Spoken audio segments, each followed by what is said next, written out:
Si Orphan Boy ang may pinakamalakas na Demon Lord na nakasilid sa loob niya. 400 taon na ang nakalipas, isang makapangyarihang Demon Lord na nagngangalang Dark Schneider ang nagpasya na likhain ang Dark Rebel Army upang sakupin ang mundo.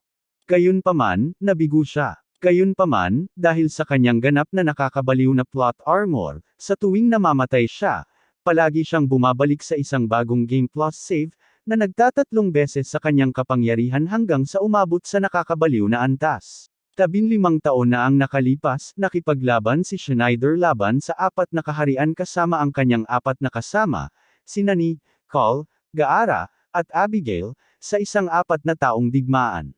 Sa kabila ng pagiging isang makapangyarihang salamangkero, nag-multiclass din si Schneider bilang isang mandirigma, na nagbigay sa kanya ng makapangyarihang mahika at ang katawan ni Arnold Schwarzenegger sa kanyang kasikatan. Nang matapos ang 4 na taong labanan, isang pari na nagngangalang Junoto ang nagbasa ng manga at alam niyang muling mabubuhay si Dark Schneider. Kaya, natagpuan niya ang bagong anyo ni Dark Schneider, isang sanggol na nagngangalang Lucian, at sinelyuhan ang kanyang kapangyarihan at pagkakakilanlan sa sanggol, parang Pokemon. Kaya, sa halip na isilang bilang Dark Schneider, lumaki ang sanggol bilang isang mahinang lalaki na nakakainis na nagngangalang Lucian. Sa kabila ng pagiging dalawang magkaibang tao, parehong may iisang kaluluwa sina Lucian at Schneider. At kung mamamatay si Lucian, mamamatay din si Dark Schneider. 15 taon na ang lumipas, malaking problema ang kaharian ng Metallicana. Ang Dark Rebel Army, ang hukbo ng 4 na banal na hari na itinatag ni Schneider, ay umaatake. Simula nang umalis si Schneider, ang hanggal na ito, na hindi na muling makakakita pagkatapos ng eksenang ito, ang namumuno na ngayon sa hukbo. Magulo ang lungsod dahil random silang tinatamaan ni Zeus at ang 7 talampakang taas na mga steroid goblin na pinamumunuan ni Osborn ay isang suntok lang ang lahat. Hindi sila mapipigilan ng mga sundalo, dahil talagang iniisip nilang kaya nilang harangan ang isang pag-atake ng kabalyeriya ng mga malalaking demonyo kahit 8 lang sila. Ano kaya ang iniisip nila? Sa loob ng katedral, nangako ang mga pari na paprotektahan si Prinsesa Sheila, anuman ang mangyari, tinitiyak sa prinsesa na siya ay ligtas. Tinanong ng prinsesa kung sino ang mga nanghihimasok, at ipinaliwanag nila na galing sila sa Dark Rebel Army. Takot na takot si Munting Lucian at kumapit sa pinakamataas na lalaki sa kwarto, sa pag-aakalang ililigtas siya ng lalaking ito. Dumating ang kanyang tagapagbantay na si Yoko, hinayla siya palayo, at tinanong kung ano ang problema. Umiiyak si Lucian at sinasabing takot siya at gusto nang umalis. Tinawag siyang duwag ni Yoko at sinabihang matatapos ang kanyang angkan sa kanya kung hindi siya magpapakatatag. Natatakot si Lucian na sasaktan siya nito, pero nang makita niyang hindi, kinuha niya ang panyo at pinunasan ang mukha niya. Gusto niyang labhan ito dahil nadumihan niya, pero sabi niya ay okay lang. Sinimulan na niyang hugasan ito, pero hinayla siya pabalik ng babae at sinabihang tumahimik. Mabilis na sinimulan ng mga sundalo na harangan ang pinto. Sinabi nila sa prinsesa na napakaraming kaaway at kailangan niyang umalis bago sirain ng mga kaaway ang pinto, kasabay ng pagdating ni Osborn kasama ang kanyang Dark Army. Biglang nasira ang mga pinto at dumating si Osborn kasama ang kanyang Dark Army. Tumatawa siya habang nagbabanta na kukunin ang prinsesa, ngunit humakbang si Yoko, sinasabing hindi niya ito papayagan. Dahil mas marami ang kalaban, plano ni Yoko na talunin ang mga ito gamit ang isang lihim na sulamangkang natutunan niya mula sa kanyang ama, si Gianotto. Binalaan siya ni Gio na gamitin lamang ito sa mga sitwasyong buhay o kamatayan, at ang gayong salamangka ay magpapabanggan sa tunay na pagkatao ni Lucian.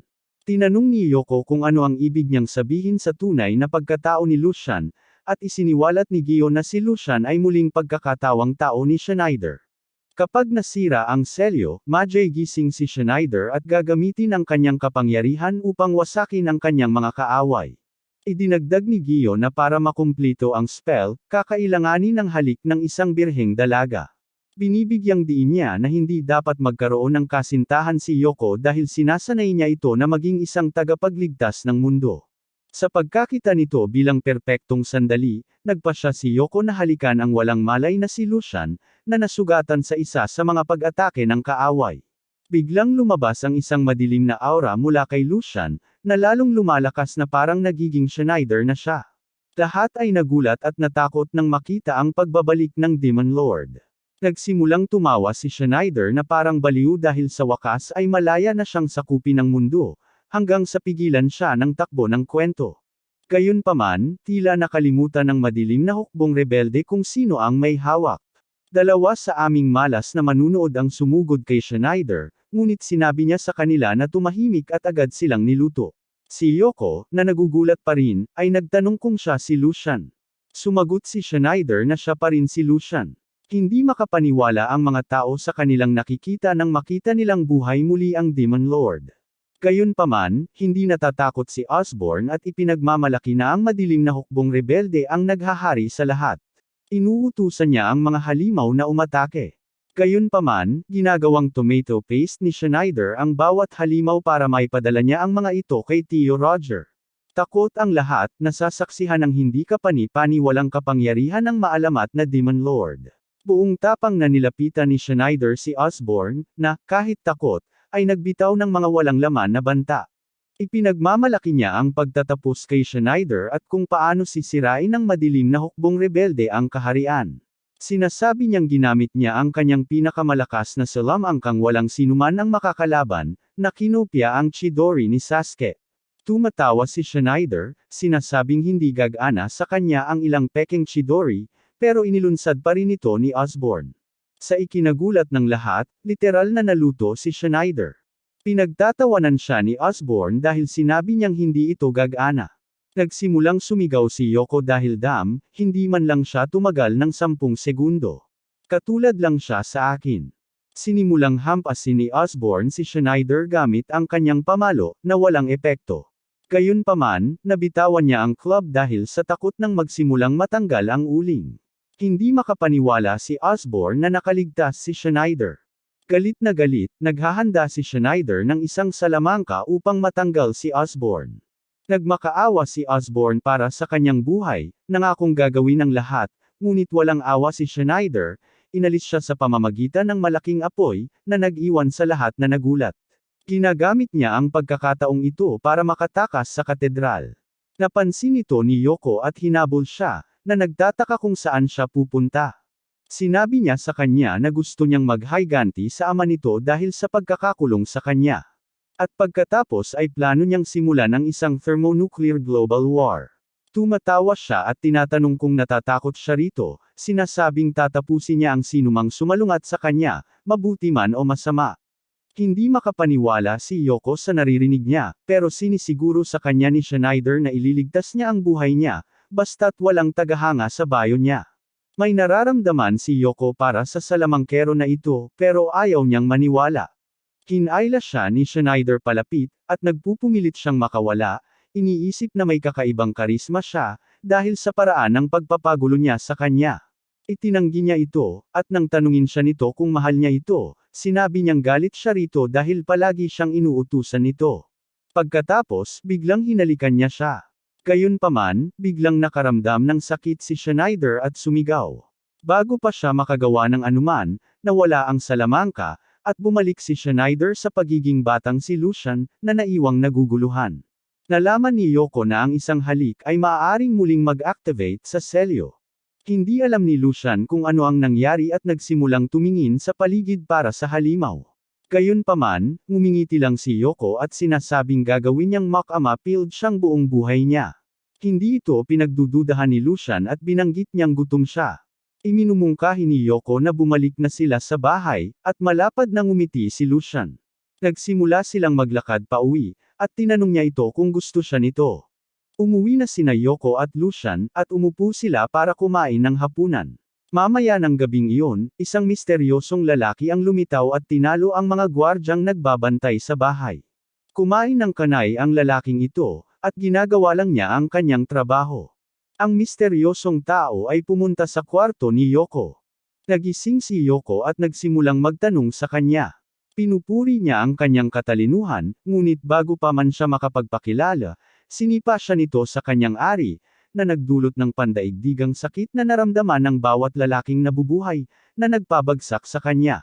Hinihiling ni Yoko na malaman kung sino siya, ngunit tumayo ang lalaki at nagpakilala bilang Evil Gods. Ibinubunyag niya na isa siya sa 4 na banal na hari na nilikha ni Schneider. Ipinaliwanag ni Gaara na may tanong siya kay Yoko at alam niyang anak ito ng mataas na pari. Pinigilan ni Gaara si Yoko sa pader at tinanong kung nasaan si Schneider. Insist ni Yoko na wala siyang kakilala, samantalang mahimbing naman natutulog si Lucian na walang pakialam sa mundo. Binanggit ni Gaara si Venom, isang salam angkang nilikha ni Schneider, at nagkwento tungkol sa isang golem na pumatay ng Hydra. Naniniwala siya na bumalik si Schneider dahil ang mga golem ay sumusunod lamang kay Schneider. Nalilito kung bakit 2 beses pinrotektahan ni Schneider ang kaharian. Gusto ni Gaara ng kasagutan mula kay Yoko, pero literal na walang ideya si Yoko kung bakit siya iniwan ng lalaking ito, isang bagay na hindi niya maalala. Hinikayat siya ni Gaara na ibulgar ang katotohanan, ngunit nagising si Lucian sa kanilang pagtatanong. Nag-aalala si Yoko na matutuklasan ni Gaara na nakasil sa loob ni Lucian si Schneider. Gayunpaman, walang pakialam si Gaara kay Lucian at patuloy na tinatanong si Yoko.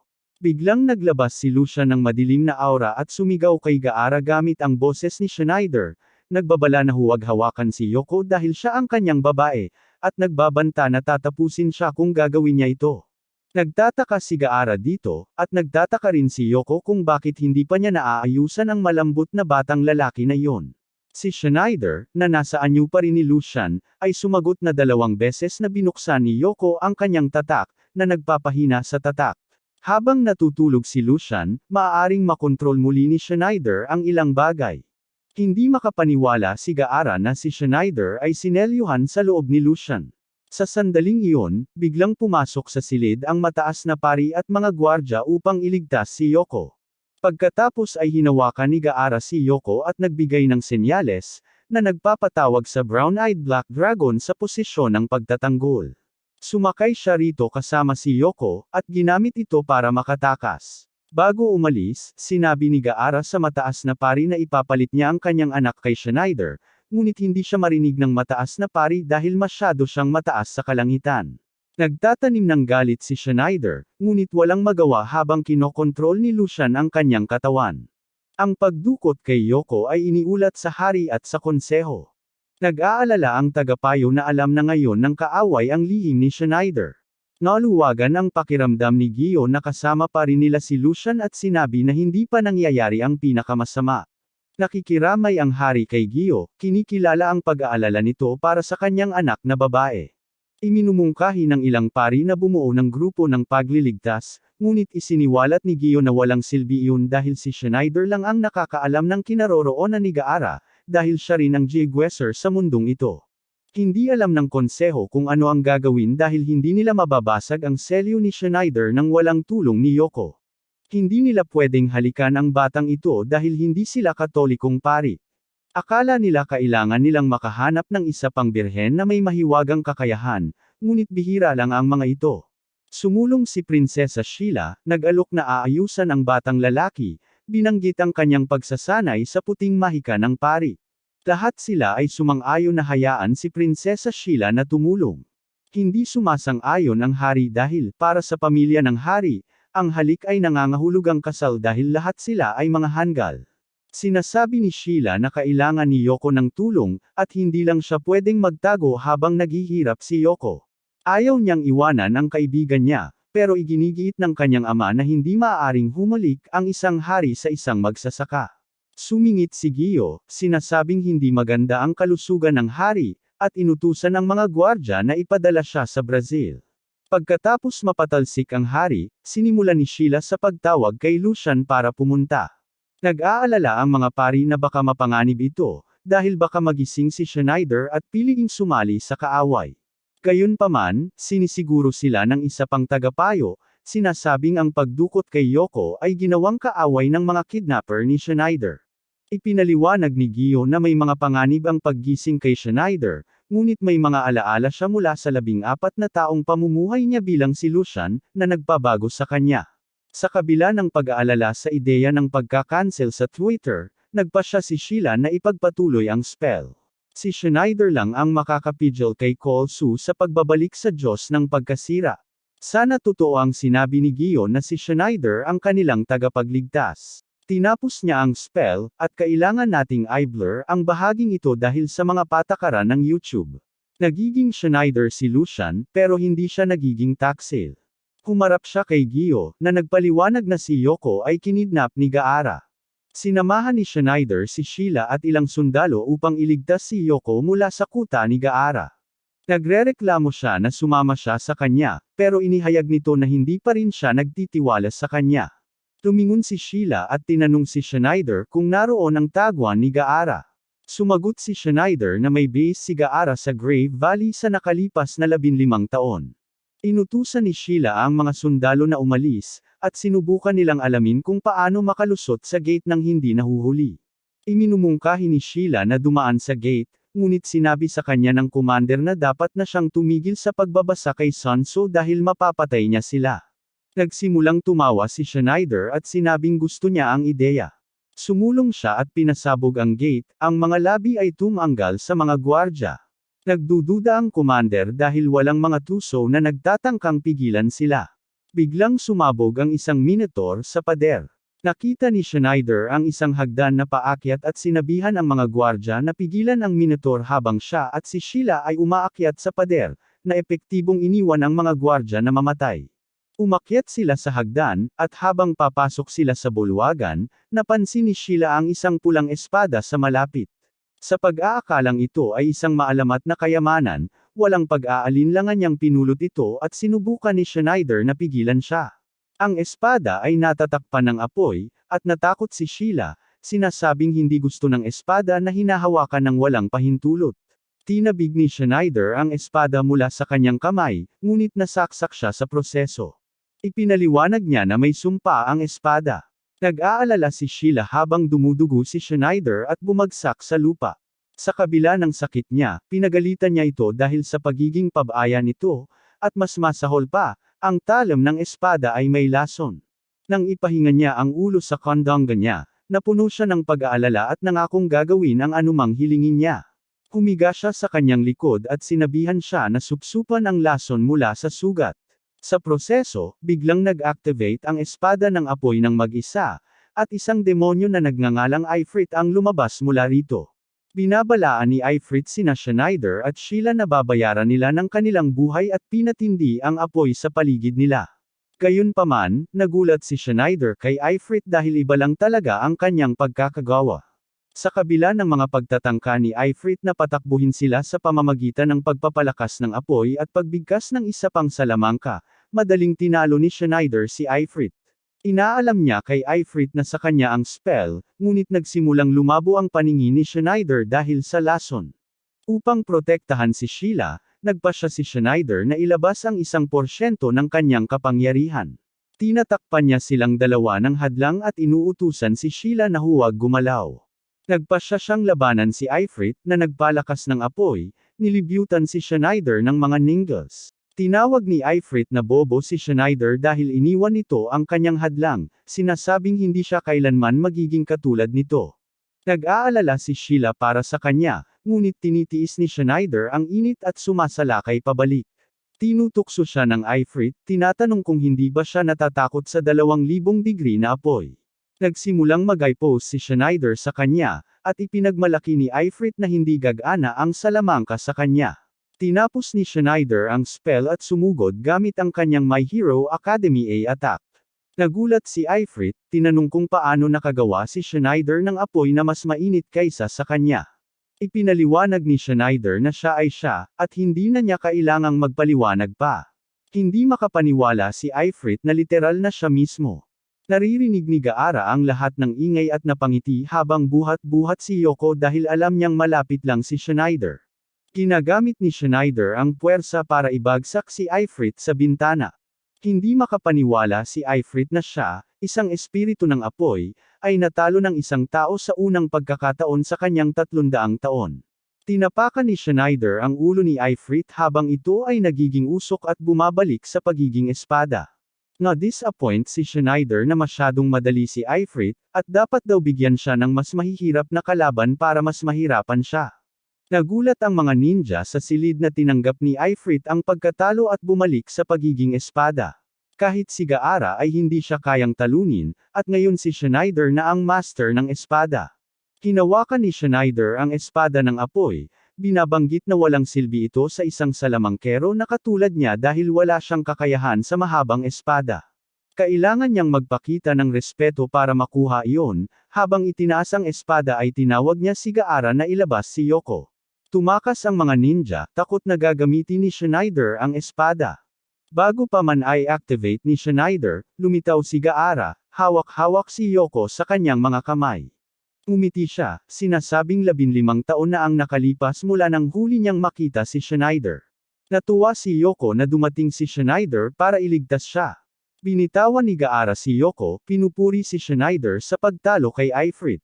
Binanggit niya kung paanong noong araw, kontrolado ni Schneider ang 400 hukbo ng Gorlian at halos nasakop ang buong mundo. Sa kabila ng lahat ng salamangkang ginamit ni Schneider para makarating doon at ng lason sa kanyang katawan, alam ni Gaara na nasa limit na si Schneider. Sabi niya, dapat espesyal si Yoko para magpakahirap si Schneider na iligtas siya, na hindi niya ginagawa. Karaniwan, si Schneider ang personifikasyon ng kasamaan. Gagawin niya ang lahat para manalo, na nagpapatakot sa mga tao sa kanya. Pero nakakatawa na ang isang babaeng tulad ni Yoko ang nagpabaliw sa kanya at nagpagawa ng mga bagay na hindi niya ginagawa. Iniwan ni Gaara si Yoko at hinamon si Schneider na ayusin ang kanilang mga pagkakaiba sa pamamagitan ng labanan. Gusto niyang malaman kung sino ang mas malakas, ang salamangkero na unang nagbigkas ng salamangka o ang mandirigmang unang nagpalipad ng tebak. Hinihiling niya kay Schneider na patunayan kung gaano siya kalakas sa nakalipas na 15 taon, at walang pag-aalinlangan na tinanggap ni Schneider ito. Sinusubukan ni Schneider na samantalahin ang pagkakataon sa pamamagitan ng pag-atake kay Gaara, ngunit madaling tinalo siya ni Gaara. Napilitang umatras si Schneider, hindi makasara ang agwat. Nagpalakpakan ang mga ninja para sa kanilang amo habang nagyayabang si Gaara tungkol sa pag-atake kay Schneider nang hindi lumalapit. Nanindigan si Schneider at sumugod sa kanya si Gaara, hinahamon siyang magpalabas ng salamangka. Sinugod ni Gaara ng kanyang espada si Schneider, na mahusay na nakaiwas. Si Schneider ay nakikipaglaban gamit ang espada, ngunit naalaala niya muli na wala siyang kasanayan sa mahabang espada at kailangan niyang muling gawin ang kanyang karakter. Nanood si Yoko at napagtanto na kung walang salamangka, literal na basura si Schneider. Walang paraan na makakayanan ni Schneider ang mga ganitong pekeng laman ng tiyan. Gayunpaman, dumating si Sheila at siniguro sa kanya na papayagan ng mga manunulat na talunin ni Schneider ang kanyang kaaway. Nag-aalala si Yoko na si Sheila ang nagising kay Schneider. Patuloy na naglalaban ang mga espada ni Gaara at Schneider, at nagbigay si Gaara ng isang suntok na nagpatulak kay Schneider pabalik. Nagsimulang bumigkas ng mga incantation si Schneider, na nag-alala ang mga ninja na magpapalabas siya ng lason. Si Gaara ay buong kumpiyansa na sumusugod patungo kay Schneider, na hinuhulaan na ito na lamang ang natitirang salamangkang mayroon si Schneider. Tinapos ni Schneider ang spell pero sinare ni Gaara ang agwat at pinutol ang braso ni Schneider. Nag-aalala ang mga babae, at natutuwa ang mga ninja na nakarating si Gaara. Pero hindi pa tapos si Schneider. Inihahagis niya ang venom, sinusunog ang mga kamay ni Gaara at ginagawa siyang isang hakbang na mas malapit sa tunay na lakas. Ginawa ni Gaara ang huling pagtalon na iyon dahil kung hindi, tatamaan ni Venom ang buong katawan niya at sisirain ito. Sinabi ni Schneider kay Gaara na nagkamali siya sa pagtansya sa kanya at itinulak siya ng higit pa kaysa sinuman. Pareho silang naging seryoso at ipinahayag na tatapusin nila ang isa't isa.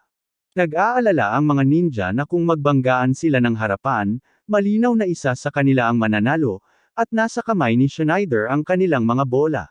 Gayunpaman, nagdududa sila na may natitira pang mahika si Schneider para labanan si Gaara.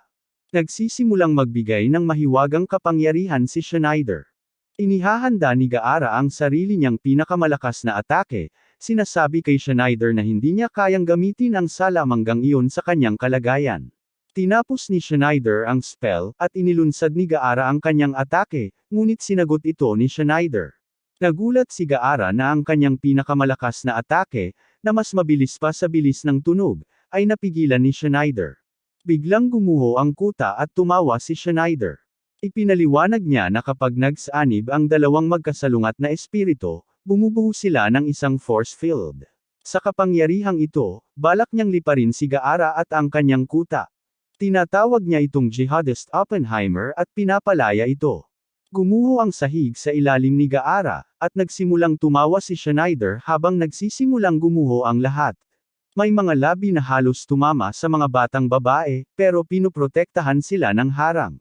Ang buong kuta ay gumuho kasama ang lahat ng nasa loob, na nag-iiwan kay Gaara at Schneider na parehong natabunan ng mga bato. Nag-uusap sila habang unti-unting gumagaling ang kanilang mga braso. Sabi ni Gaara, nanloko si Schneider dahil may natitira pa siyang spell. Sinabi ni Schneider sa kanya na ang mga makapangyarihang salamangkero na katulad niya ay laging inilalaan ang mga antas-anim na salamangka para sa huli. Sa tingin ni Gaara, isang hanggal na bagay ang sabihin iyon, at tinawag niyang bobo si Schneider dahil ginamo lang nito ang sugat sa braso niya nang walang paggamot. Hindi naiintindihan ni Gaara ang katawan ni Schneider, pero wala naman siyang pakialam.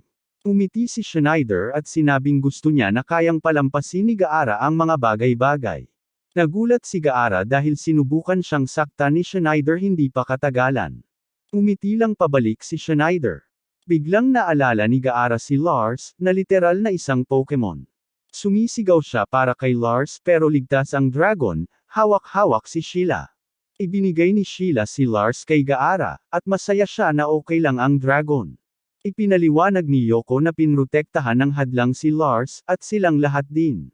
Nalaman ni Gaara na pinrotektahan ni Schneider si Lars. Hindi siya makapaniwala na kahit pagod na si Schneider, naisip pa rin ito na panatilihing ligtas ang lahat, maliban sa sarili niyang mga sundalo, na walang nakuha kanina sa Minotaur. May nakakaalala ba sa kanila? Sa kanyang nakaraang buhay, walang pakialam si Schneider at tatapusin niya si Gaara at si Lars. Umiti si Gaara at sinabi kay Schneider na hindi niya alam na ganoon siya kalmado. Namangha si Sheila na habang naglalaban, pinili pa rin ni Schneider na protektahan ang kanyang mga kaaway. Tumingon si Schneider kay Yoko, ngumiti, at nagsimulang gumalaw sa harap niya. Sumagot si Yoko sa pamamagitan ng pagpapasalamat sa kanya sa pagdating upang iligtas siya. Tinanong ni Schneider kung iyon na ba ang lahat, at idinagdag niya na cool naman siya. Ito ang nagpapangiti sa kanya, at pagkatapos ay ginulat niya si Yoko sa pamamagitan ng, well, malamang alam mo na kung ano ang susunod. Samantala, pinanood ni Abigail ang laban sa pagitan nina Schneider at Gaara. Alam niya na lilipat ng panig si Gaara at muling magtatrabaho para kay Schneider, kaya nagpasya siyang ipadala si Dark Elf Casca para atakehin si Metallicana. Pagkatapos makipagkasundo kay Schneider, sinabi ni Gaara sa grupo na inaatake ng Dark Rebel Army ang kaharian ng Metallicana, na nagdulot ng pagsoijak ng lalaking ito. Nagmamadaling bumalik sila sa kastilyo upang protektahan ang kaharian. Habang papalapit ang Dark Army, ipinadala ni Gaara ang kanyang hukbo ng ninja upang labanan sila, pinutol ang mga halimaw. Nagbabago ang sitwasyon kapag sumali si Ni sa labanan. Nang hindi nag-aaksaya ng oras, inatake niya si Gaara sa kanyang wyvern.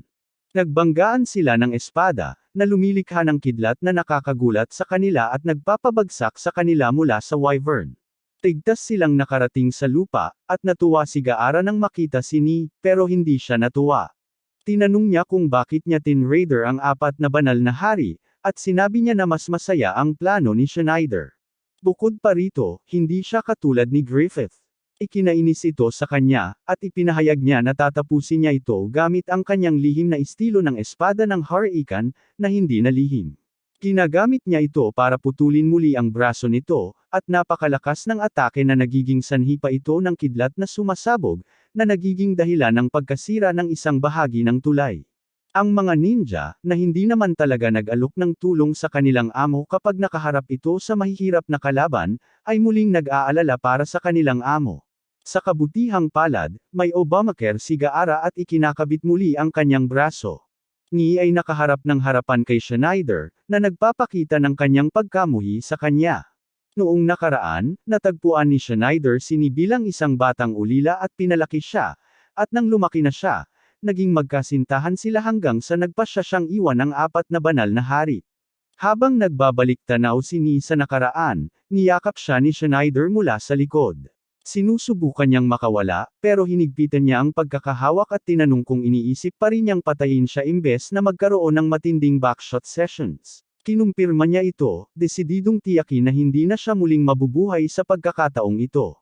Gayunpaman, si Schneider, na kilalang kilala siya, ay gumagamit ng kanyang demonyong karisma upang mapa-inlove siya sa kanyang mga salita. Binuhat niya siya at tinanong kung bakit siya ganyan kumilos. Nagsimulang magreklamo tungkol sa kung paano niya pinapalaki ang kanyang anak, pero pati na rin ang iba pang mga babae. Si Schneider, ang mahusay magsalita, ay nagbigay katiyakan sa kanya na sa 100 taong kanilang pinagsamahan, mas mahal niya ito kaysa kaninuman. Naniwala si Ni sa mga salita ni Schneider at malapit nang hawakan ang mukha nito nang mapansin niya ang kanyang asul na kuko.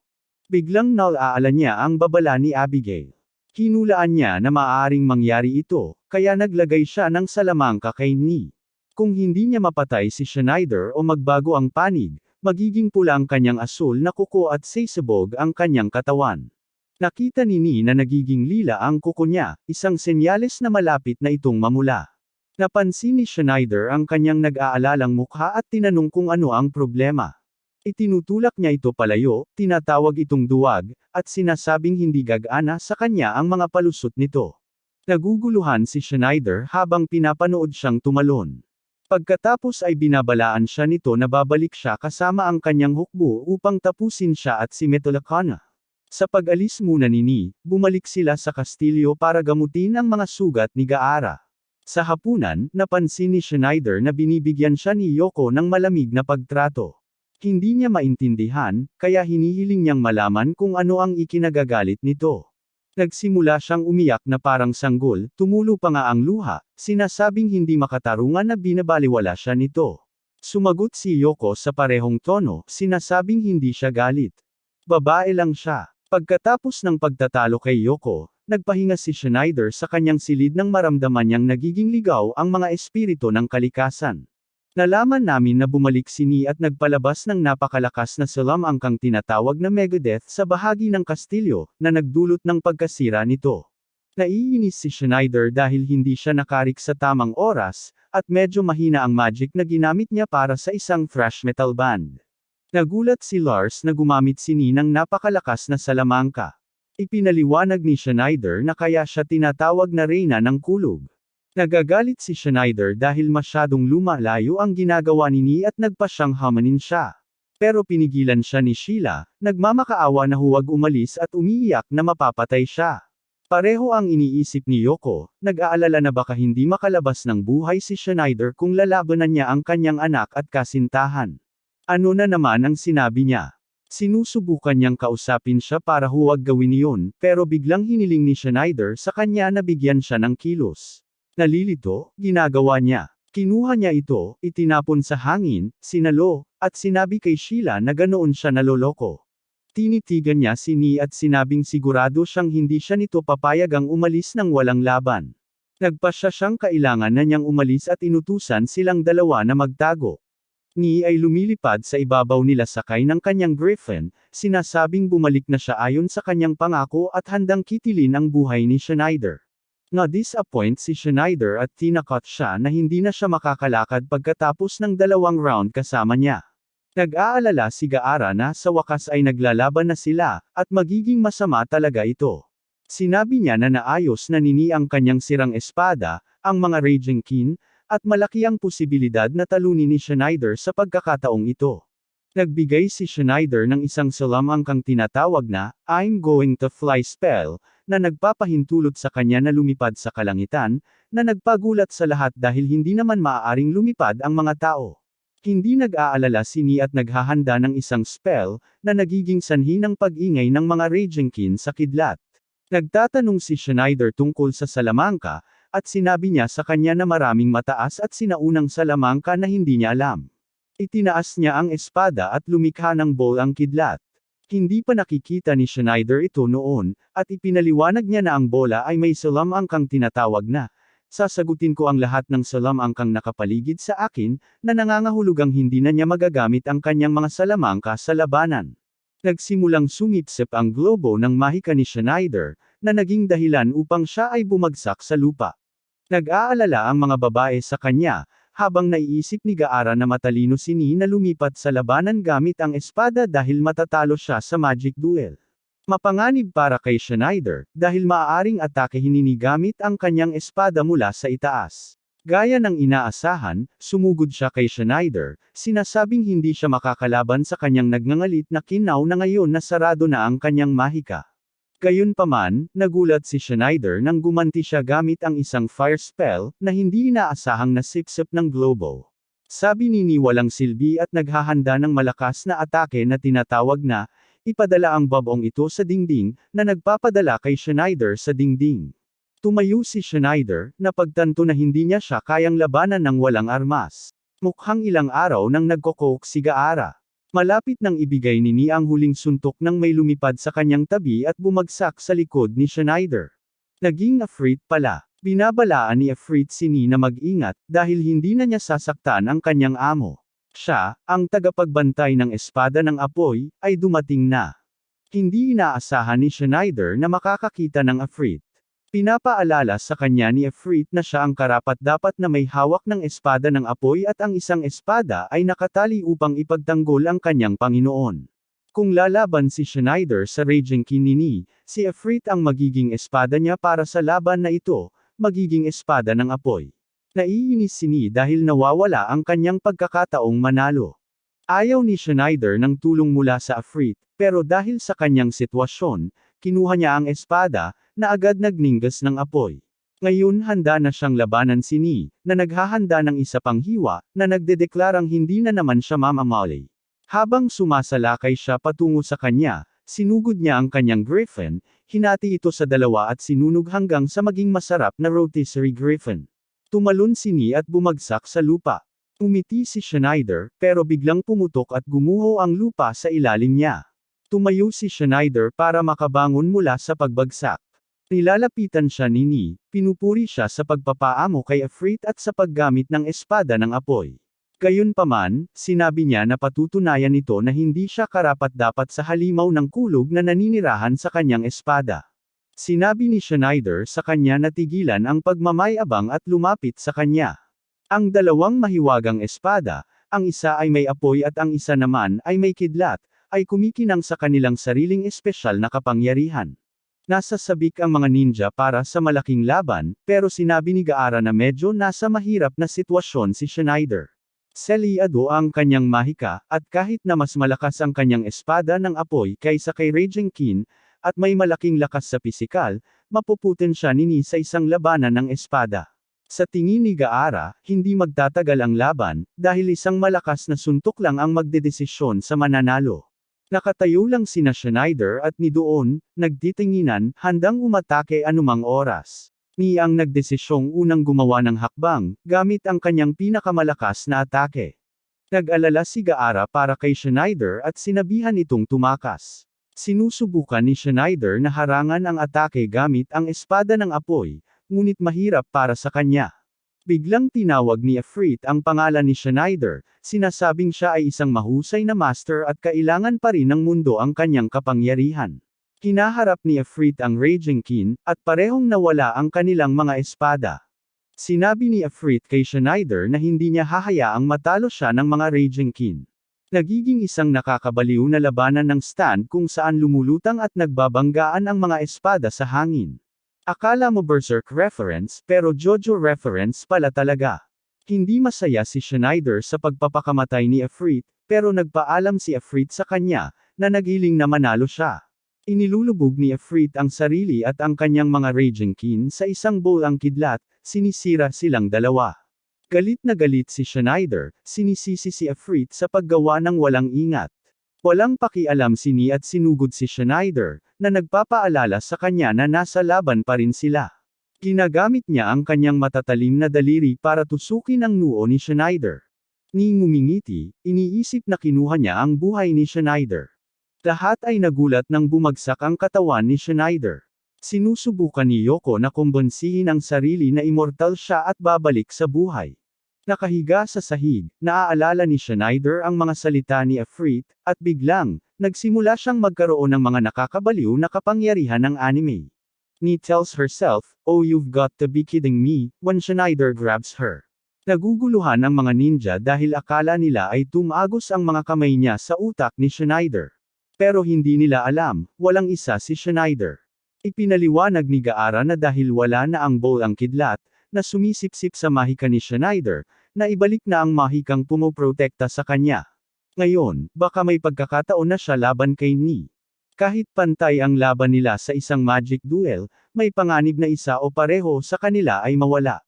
Hindi tulad ng labanan gamit ang espada kung saan maaari mong pigilan ang isang paghampas, ang mga salamangkang spell ay hindi mapipigilan kapag naibigkas na, naguguluhan si Ni na buhay pa si Schneider. Mabilis siyang tumayo, hinawakan ang kamay nito, at sinabing babayaran niya ang ginawa niya. Ipinahayag niya na hindi na niya anak at kasintahan, at kailangan na ngayong mamatay bilang kanyang kaaway. Nagulat si Ni, ngunit nakawala siya sa pagkakahawak nito, sinasabing hindi niya kailanman itinuring ito bilang ama o kasintahan. Sa pag-urong, pareho silang nagsimulang magpalabas ng sarili nilang domain expansion ng sabay at lumipad sa kalangitan, naglulunsad ng mga kulay lilang walang laman sa isa't isa. Ang mga salamangka ay magkasing lakas kaya't sumabog. Ni ngumingiti, kinikilala ang husay ni Schneider, at napapansin na walang nakatapat sa kanya sa paggamit ng kidlat na salamangka sa nakalipas na 15 taon. Pinupuri siya ni Schneider dahil mas lumakas siya. Binalaan ni Gaara na kailangan nilang mag-ingat sa susunod na labanan, o baka sila mapalayo. Umiti si Schneider at nanguna, nagpa siya na magpalabas ng salamangkang apoy, ang kaparehong ginamit niya para lupigin si Efreet. Nag-aalala si Gaara na baka sinasadya ni Schneider na saktan si Ni. Sinabi ni Ni kay Schneider na huwag siyang maliitin at ginamit ang eksaktong kaparehong spell ng apoy. Sumigaw si Gaara na tumigil sila, natatakot na baka pareho silang mamatay, pero nagpatuloy pa rin sila sa pag-atake sa isa't isa.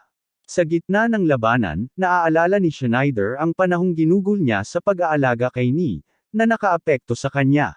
Ito ay nagresulta sa isang pagsabog, na nagpapadala sa kanya sa ere at lumilikha ng isang malaking bilog ng apoy na nawawala, na nag-iiwan ng malaking butas sa mga ulap na umuulan. Nalaman ni Gaara na naghari ang damdamin ni Schneider, na nagdulot ng pagbaba ng lakas at bilis. Sumisigaw siya na dapat siyang manatiling nakatutok at dapat tumigil sa pagkadapa, ngunit pinigilan siya ng kanyang mga ninja dahil sa pag-aalala sa kanyang pinsala.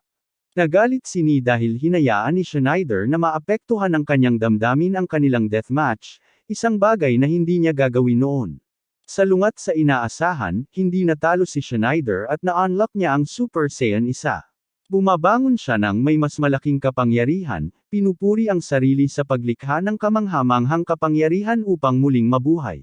Nakahinga ng maluwag ang lahat nang makita siyang buhay matapos makaranas ng malakas na pag-atake ng mahika. Tumatawa siya, tinatawag silang mahihinang karaniwang tao habang nagmamayabang na siya ay isang bayaning pinili ng Diyos. Gayunpaman, nabuking ang kanyang panloloko nang magsimulang bumulwak ang dugo mula sa kanyang ulo at siya ay bumagsak sa kanyang mga tuhod. Ni ay lumilipad sa itaas, pinupuri ang kanyang tila kawalang kamatayan, ngunit ipinahayag na ito na ang kanyang katapusan dahil wala na siyang lakas. Balak niyang tapusin siya, pero sinabi ni Schneider sa kanya na pansamantala niyang buburahin ang mga chocolate cake nito dahil labag ito sa pamantayan ng YouTube. Nalilito si Ni dito, pero binabalewala niya ang mga salita nito, iniisip na baka sinasabi lang nito ang mga bagay na iyon sa sinumang babae. Sa kabila ng kanyang pagdududa, biglang tinawag ni Schneider ang kanyang pangalan, na nagpatigil sa kanya. Pagkatapos ay nagtatapat siya, sinasabing mahal niya ito. Hindi pa rin kumbinsido si Ni at nagiging mausisa, sinisisi siya sa muling pag-akto ng kanyang demonyong Riz. Binibigkas niya ang isang anti-Riz spell, isang mapanganib na hakbang dahil ang pagkawala ng konsentrasyon ay magiging sanhi ng pag-atake ng mga tinawag na espiritu sa tagapagtawag. Ayaw sumuko ni Schneider sa laban, at nagsimula na naman ang isa pang round. Pareho silang nagsimula ng spell ng paglipad, lumulutang sa hangin. Sumasagot si Schneider sa pamamagitan ng pagtawag sa mga espiritu ng apoy na kayang makipagsabayan sa mga espiritu ng kulog ni Ni. Namangha si Gaara habang sabay na nagpapatawag ang dalawang salamangkero ng maraming espiritu. Inilunsad ni Ni ang kanyang mga espiritu ng kulog kay Schneider, na nagpadala naman ng kanyang mga espiritu ng apoy para kontrahin ito. Sa gitna ng sagupaan ng mga espiritu, Tinawag ni Schneider si Ni sa kanyang palayaw, humihiling na tumigil siya, ngunit iginiit ni Ni na hindi niya dapat gamitin iyon. Halos tamaan siya ng kidlat, na nagtulak sa kanya na tumakas kasama ang kanyang mga espiritu. Ni ay nagpapatuloy sa sarili niyang espiritu. Sa habulan, tinanong ni Schneider si Ni tungkol sa perpektong lipunan na kanyang binabanggit, at kung bakit niya gustong sakupin ang mundo. Nagtataka siya sa pagkahumaling nito kay Kolso at sa plano nitong lumikha ng harem pagkatapos sakupin ang mundo. Ipinaliwanag ni Ni na ang Sorcerer Kingdom ay kumakatawan sa isang perpektong lipunan na puno ng mahika, malaya sa rasismo, kahirapan, at digmaan. Naniniwala siyang isang pangarap na karapat-dapat ipaglaban hanggang kamatayan. Binabalewala ito ni Schneider, sinasabing ang pagkamuhi at alitan ay bahagi ng kalikasan ng tao, at imposible ang pagkamit ng walang hanggang kapayapaan. Ni naman ang sumagot na hindi kailanman maiintindihan ng isang bastos na tao na katulad niya ang kanyang pananaw. Ikinukwento niya kung paano, bilang isang kalahating elf na ipinanganak noong panahon ng digmaan, hinarap niya ang pagtanggi mula sa parehong mga tao at mga elf. Hindi siya tinanggap ng mga tao at mga elf dahil sa kanyang halo-halong lahi, at talagang ikinalungkot niya yon. Mula pa noong bata pa siya, masama ang pagtrato sa kanya ng mga tao, at napakasakit nito. Lalo pang lumala ang sitwasyon nang magsimula ang digmaan sa pagitan ng mga Wood Elf, at ang tribo ng Dark Elf na tumanggap sa kanya, sa kabila ng pagkaalam nilang kalahating elf siya, ay iniwan siyang nag-iisa. Nagpalaboy-laboy siya sa isang nawasak na larangan ng digmaan, pakiramdam ay naliligaw at nagtataka kung bakit siya pinabayaan. Nang maglaon, napagtanto niya na ginamit nila ang digmaan bilang dahilan para iwan siya.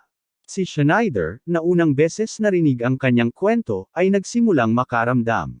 Sinabi niya kay Schneider na mahalaga ang paglaban para sa kanyang mga mithiin dahil may iba pang kalahating elf na naghahanap ng ligtas na lugar. Nagpasya siyang gamitin ang malaking kidlat laban sa kanya, pero nahawakan ni Schneider ang kamay niya at pinaalalahanan siya sa unang pagkikita nila. Binanggit niya na nang dumaan siya, inabot niya at hinawakan ang kanyang balabal, at sa nakalipas na 100 taon, siya ang naging kanlungan nito.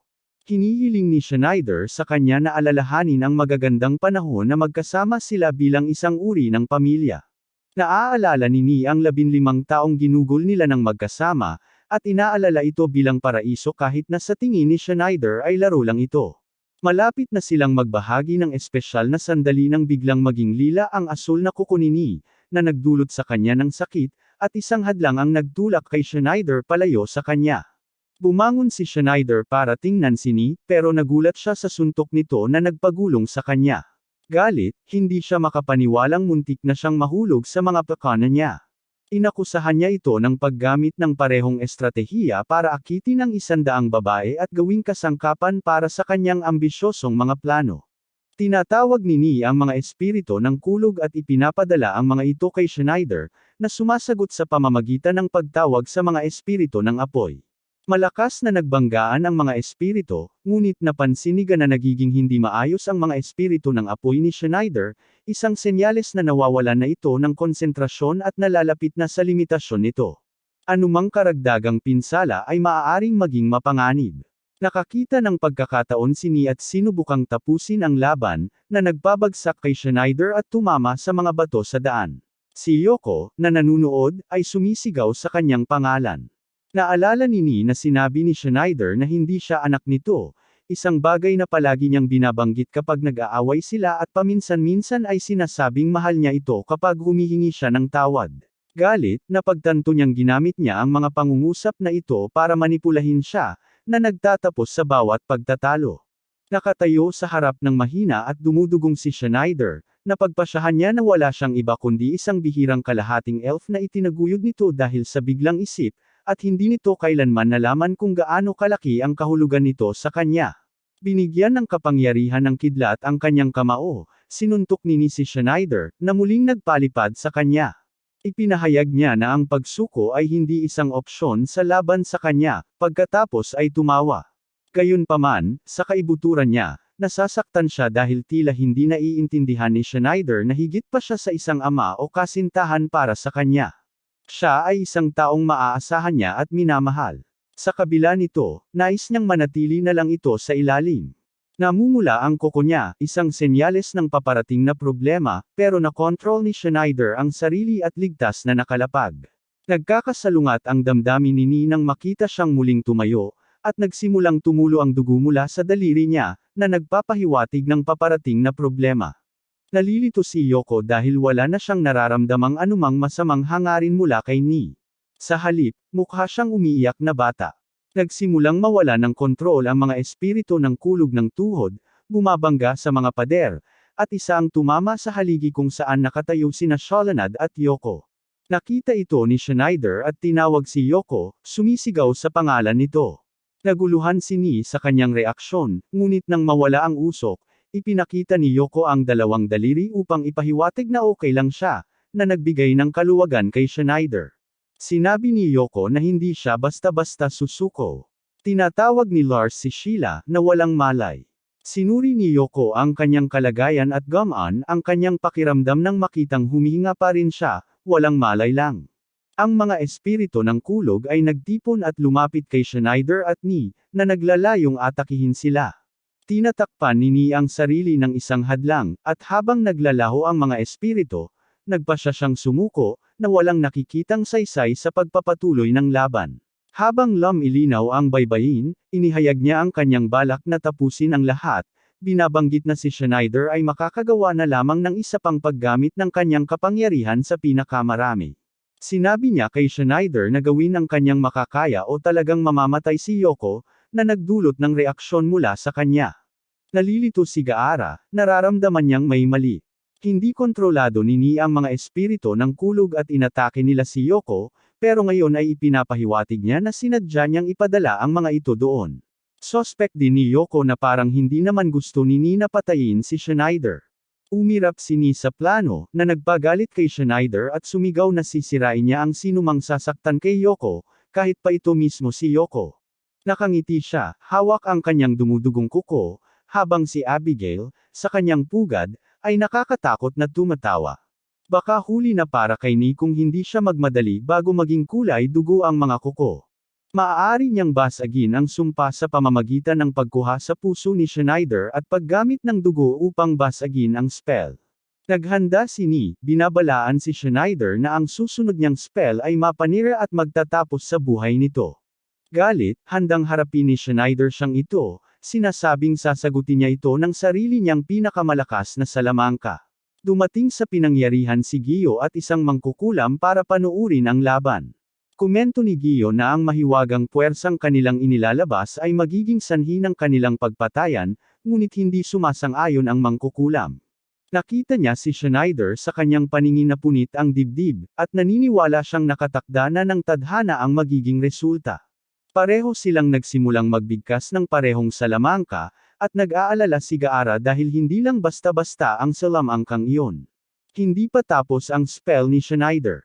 Gayunpaman, batay sa tindi at paraan ng paggawa nila, sa tingin niya ay natapos na ni Schneider ang spell, ang pinakamataas na spell ng pagwasak sa masa. Habang naglalaban ang mga salamangka, sinabi ni Ni ang kanyang huling palm at, "Mahal kita." Ang pagbangga ay lumilikha ng nakasisilaw na liwanag na may malakas na hangin. Sa una ay tila pantay ang lakas nila, ngunit napansin ni Gaara na bahagyang mas malakas ang salamangka ni Schneider, na nagtulak kay Ni pabalik. Malapit na ang katapusan dahil hindi magtatagal ang spell, at ang napakalaking puwersang nagtutulak sa kanila ay magpapalayo kay Ni. Nais ng tuhod na mabilis matapos ang laban, mas pinipiling mamatay dahil kay Schneider, kaysa tiisin ang sumpa na nagpapalabas sa kanya. Nakita ni Yoko na umiiyak si Ni at napagtanto niyang hindi niya gustong matapos ang mga bagay sa ganitong paraan. Walang magulang at anak ang dapat magpatayan. Nagsimulang sumigaw si Yoko sa kanila na tumigil, tinatawag si Gaara na makialam. Ipinaliwanag ni Gaara na huli na ang lahat, dahil nasa trance state sila at hindi sila maririnig. Bukod pa rito, ang kapangyarihan ng isang mahikang spell ay hindi maaaring bawiin. Ang magagawa lang nila ay saksihan ang pagtatapos ni Ni habang nagpupumilit siya laban sa puwersang mahika. Luhod, naghihintay sa kanyang katapusan, nagnanais na kapag namatay siya, hawakan siya ni Schneider sa kanyang kamay sa huling pagkakataon, habang tumutulo ang luha. Nagpatuloy si Schneider, at bigla niyang narinig ang isang boses na tumatawag sa kanyang pangalan. Hinihiling niyang malaman kung sino ang tumatawag sa kanya, at napasok siya sa isang estado ng pagka-trance kung saan nakita niyang tinatawag siya ni Lucian. Sinabi ni Lucian sa kanya na dahil sa pagmamahal ni Ni sa kanya, mas masakit ang dinaranas nito kaysa kamatayan. Sinabi ni Lucian kay Schneider na buksan ang kanyang mga mata at tingnan ang kanyang anak na babae. Nakita ni Schneider na dumudugo ang daliri ni Ni, at nakilala ang sinumpa na akusado. Ipinaliwanag ni Lucian na dahil sa walang tigil na paghihirap, pinili ni Ni ang kamatayan hindi sa kamay ng sumpa, kundi sa kamay ng kanyang minamahal. Nang mapagtanto na si Abigail ang nasa likod nito, nakita ni Schneider na bumagsak si Ni habang sinasabi nito na mahal niya siya at tumulo ang luha nito sa huling salita. Ikinagalit ito ni Schneider, na nagdulot ng sobrang lakas na nakabaligtad sa spell na kanilang binibigkas. Lumabas na inilipat ni Schneider ang spell sa ibang lugar. Napagtanto ni Ni na buhay pa siya. Nakatayo si Schneider sa harap niya, tinatanong kung masakit ang sumpa, napansin ang malakas na pagdurugo ng daliri niya. Sinabi niya sa kanya na palalayain niya siya. Sa kanyang pagkabigla, tinusok niya ang kanyang kamay sa kanyang dibdib at hinugot ang kanyang puso. Nang damapo ang dugo niya sa mga daliri ni Ni, nasira ang spell sa kamay niya at isang kakaibang kulay abong bagay ang lumipad sa kalangitan. Sabi ni Baba, ang mangkukulam, masamang espiritu raw ito mula pa noong matagal na panahon, at malakas na sumpa raw ito kay Ni. Nagagalit si Gaara kay Schneider dahil hinugot nito ang puso niya para iligtas si Ni. Tinawag siyang tanga dahil sinubukan niyang maging bayani para sa katarungan, na nagpaiyak kay Gaara. Si Schneider ay bumagsak patungo sa tuhod. Habang bumabagsak siya, naaalala ni Ni ang magagandang panahong pinagsamahan nila. Hawak niya si Schneider, na puno ng dugo, habang basag ang kanyang mahiwagang kuko. Malakas talagang umiyak at sumigaw ang tuhod. Natupad ang hula ni Baba. Nawalan ng malay si Yoko nang makita ang pagkamatay ni Schneider. Nagtataka siya kung bakit kailangang mangyari ang lahat ng ito, at iniisip ang panahong ginugol niya kasama si Schneider. Inilagay nila si Schneider sa isang bukas na silid. Nagtatanong si Gio tungkol kay Ni, at sinabi ng punong kabalyero na hindi siya umalis sa tabi ni Schneider. Nanatili siya sa tabi ng bangkay nito sa loob ng 3 araw hanggang sa siya ay bumagsak dahil sa labis na pagod at ngayon ay natutulog sa kanyang silid. Nag-aalala si Gio na baka samantalahin ni Nicole Sue at Abigail ang panahong ito para atakehin sila. Pumasok si Yoko sa kwarto kung saan naroon ang bangkay ni Schneider. Tinitingnan niya ito, tahimik, at sinasabing hindi niya kailanman binalik ang barya na hiniram niya. Lumapit siya sa kanya, hinalikan siya, at napuno ng luha ang kanyang mga mata. Pagkaalis niya, pumasok si Lars, at biglang nagningning ng napakaliwanag ang katawan ni Schneider. Nagiging Lucian, tapos bumabalik kay Schneider. Laking gulat ni Lars sa nakita niya. Habang abala si Abigail sa pagbabalik sa Diyos ng pagkasira, nabuhay din si Schneider, salamat sa kapangyarihan nito. 400 taon na ang nakalipas, sinira ng Diyos ng pagkasira ang daigdig upang palayain ito mula sa madilim na puso nito. Nang halos wasak na ang lahat, lumitaw ang isang maliwanag na nagdala ng isang dragon. Lumalaban sila ng buong lakas, nagpapayanig sa ehe ng daigdig at nagpatay ng napakaraming tao. Nanalo ang dragon pero nagbago ang kwento sa paglipas ng panahon at nakalimutan ng mga tao ang tunay na katotohanan. Nagtipon si Yoko at ang ilang iba pang tao kung saan naroon si Schneider. Pinapanood nila habang bumabalik ang kanyang puso, pero may kakaibang aura sa paligid niya habang nabubuhay siya muli. Sa tingin ni Gio, tila konektado ang kapangyarihan sa muling pagkabuhay ng Demon God. Rilito ang isang butas sa gitna ng dibdib ni Schneider kapag bumalik na ang kanyang puso. Mga hibla ng dugo mula sa kanyang dibdib ang humihila sa bagong puso papasok sa butas, na naglalagay nito sa tamang lugar kung saan ito dapat naruroon. Umakyat si Yoko sa katawan ni Schneider at sinimulang sampilan ito sa mukha, sinasabing gumising na. Sabi niya kailangan nila ang tulong niya at nagbanta siyang susuntukan siya kung hindi siya gising. Epektibo ang banta at nagising si Schneider, sinabog ang bubong ng silid. Nagising si Schneider na yakap si Yoko. Nakita ito ni Gio at naisip niyang mas makapangyarihan na ngayon si Schneider kaysa dati. Ang kasalukuyang siya ay higit pa sa anumang maiisip ng sinuman sa kanila. Mamaya ng araw na iyon, biglang pumasok si Gaara sa isang silid, sumisigaw para kay Schneider at sinasabing tingnan niya sa labas. Tinanong ni Schneider kung bakit galit na galit si Gaara, pero sinabi lang ni Gaara na tumahimik at tumingin. Umakyat sina Schneider at Yoko sa bintana at nakita nila ang isang itim na ulap sa kalangitan. Kasabay nito, nahaharap ang mga sundalo sa isang demonyo na mukhang kalansay sa labas mismo ng mga pintuan. Tila ang demonyo ang gumagawa ng itim na ulap. Binibigkas ng demonyong kalansay ang isang salamangka at ginagamit ito para atakehin ang mga sundalo. Ang nakakatakot na kalansay ay papasok sa bayan, naglalabas ng masamang aura nito. Sinasabi nito na mahina ang mga tao at dapat lang silang sumunod dito. Kung gagawin nila iyon, maaari silang maging bahagi ng kaluluwa nito at mabuhay magpakailanman kasama si Lick, ang Eddie, na isang singsing na may bato sa ibabaw. Si Gio, Yoko, at ilang iba pa ay nanunood mula sa tuktok ng kastilyo. Ang dalawang pari na kasama nila ay nagulat, sinasabing tapos na ang lahat. Sa pagkalat ng pagkasira ng isang halimaw na tulad ni Lick, malaking problema silang lahat. Ipinaliwanag nila na ang sitwasyon ngayon ay parang nangyari 50 taon na ang nakalipas sa The Purple Castle. Sabi ni Yoko, narinig na niya ang tungkol sa kastilyo, pero hindi niya alam kung ano ang nangyari doon. Ipinaliwanag ng kanyang ama na ang 4 na pamilyang hari ay magkakaugnay lahat, at lahat sila ay nagmula sa pamilyang hari ng The Purple. Ang kaharian ng The Purple ay dating mayaman sa magagandang tubig, mabuting lupa, at kaaya-ayang panahon. Pero isang gabi, naging ganap na wastelands ito. Isang araw sa The Purple Castle, dumating si Lick na may dalang madilim na ulap at inatake ang kaharian ng The Purple. Ipinaliwanag ni Gio na 4 na tao ang pumiling maging Eddies gamit ang spell na Become Undead. Sila ay makapangyarihang mga pari at salamangkero, bawat isa ay may sariling mga piitan, at hindi gusto ng mga tao dahil sa kanilang negatibong salamangka. Pero hindi naman sila magkaaway.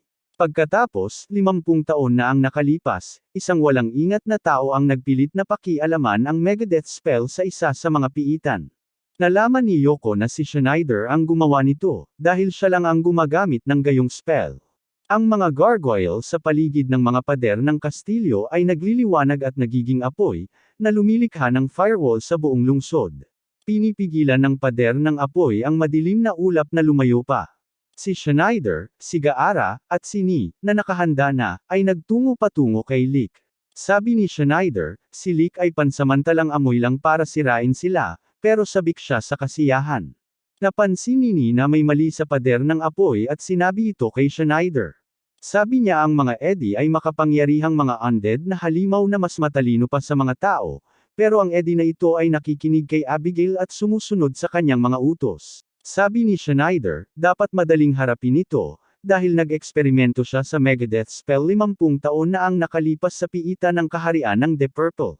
Nagtataka si Gaara kung bumagsak ang kaharian ng The Purple dahil kay Schneider 50 taon na ang nakalipas. Tumatawa si Schneider at sinasabing baka siya ang may kasalanan. Anyway, kahit sino pa ang kalaban, madali lang nilang haharapin. Lake ay naglalakad sa pader ng apoy na parang walang nangyayari, na ikinagulat pareho ni Gaara at Ni. Lumapit si Schneider kay Lick para harapin siya. Kinikilala siya ni Lick, sinasabing ilang taon na ang nakalipas mula nang huli silang magkita. Sumasang-ayon si Schneider. Lick pagkatapos ay umatake gamit ang maraming madilim na espiritu. Nagtataka si Lick kung paanong ang isang tao tulad ni Schneider ay nakakagamit ng napakalaking madilim na kapangyarihan, pero wala siyang pakialam. Nandyan siya para makuha ang ipinangako sa kanya ni Abigail. Lumilikha si Schneider ng malaking apoy, sinasabi kay Lick na hindi niya siya papadaanan. Nagulat si Lick, na nagyayabang na siya ay isang gwapong bayani at inatake si Schneider. Nagpalabas si Lick ng spell na naglalagay ng hadlang, na ikinagulat ng lahat, at sinabing ginawa niyang walang silbi ang lahat ng spell ni Schneider. Tinawag ni Schneider na bobo si Lick, sinasabing ang hadlang ay humaharang din sa mga salamangka ni Lick, at kung wala ang mga ito, isa na lang siyang butong-butong na kalansay. Tumatawa si Lick at ipinapakita ang singsing ni Satanas, ang ikatlong kayamanan ng demonyo. Ipinagyayabang niya kung paanong isa ito sa pinakamakapangyarihang magic item at pinapangarap ng lahat ng gumagawa ng mahika na magkaroon nito. Nagpalabas siya ng salamangka na lumilikha ng itim na bilog sa itaas ng kanyang ulo, parang itim na butas, na sumisipsip ng mga bagay sa saklaw nito. Hinihigop ng globo ang mga bagay mula sa paligid, kahit na sinasaklaw nito si Schneider. Sinusubukang pigilan ni Schneider ang paghila dahil hindi siya makakalipad ng walang mahika. Sinabi niya kina Gaara at Mi na huwag silang lumapit, o mahihila rin sila. Tumatawa si Lick, nilalay ang mga tao at sinasabing walang kalaban si Schneider sa kanya. Hinayla si Schneider patungo sa globo, at nasira ang bagay na tumutulong sa kanya. Tumalon si Mi para iligtas siya, hinawakan ang kamay nito, at sinaksak ang kanyang espada sa semento, na pumihil sa kanila na mahayla. Pinagalitan ni Schneider si Mi, sinabihang bitawan ito, o mahihila rin siya sa black hole. Umiiyak siya at sinasabing walang halaga, kahit mamatay siya, hindi niya bibitawan ito. Naantig si Schneider sa kanyang mga luha at salita. Nagsisimulang pumutok ang kanyang espada, at si Gaara na naiinis ay sinusubukang mag-isip ng paraan. Sinabi ni Lick kay Schneider na mailigtas niya ang sarili kung aakyat siya sa ibabaw ni Mi, ngunit sinabi niyang hamina si Schneider dahil sa emosyon at pag-ibig. Tumatawa si Lick, tinatawag siyang walang pag-asang tao na nakakulong sa damdamin. Nagpasya si Schneider na pabagsakin siya bilang tao at nahigop sa black hole. Tinawag siya ni Mi, nabali ang kanyang espada, at muntik na siyang mahigop.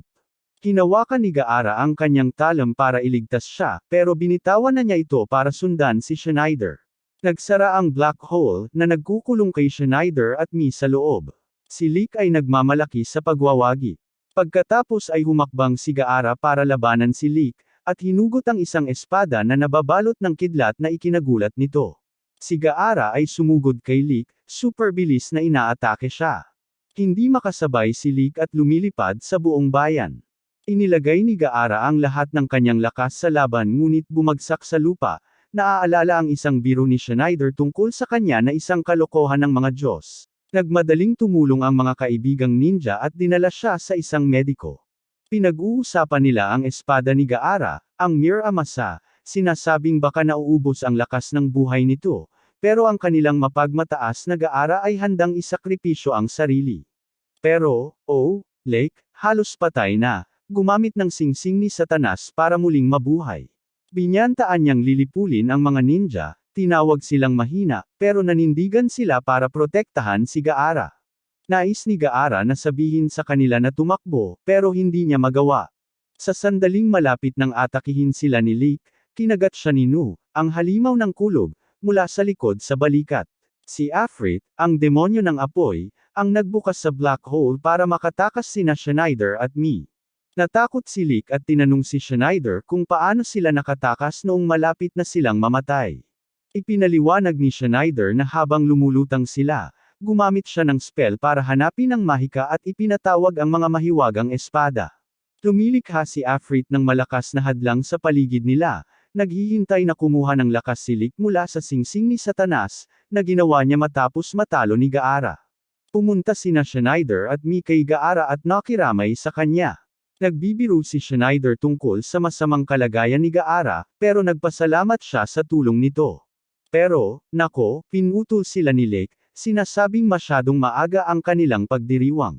Sinasabi niyang isinilang siyang muli ng daan-daang beses, bawat pagkakataon ay mas malakas. Insistent siya na hindi magtatagumpay ang kanilang mga pag-atake at pinatutunayan na walang kapangyarihan ang mga tao. Nagagalit si Schneider at sinasabi kay Lick na magbabayad siya sa pagkasaktan ng kaibigan niya. Si Afrit ay nagiging espada ng apoy para kay Schneider.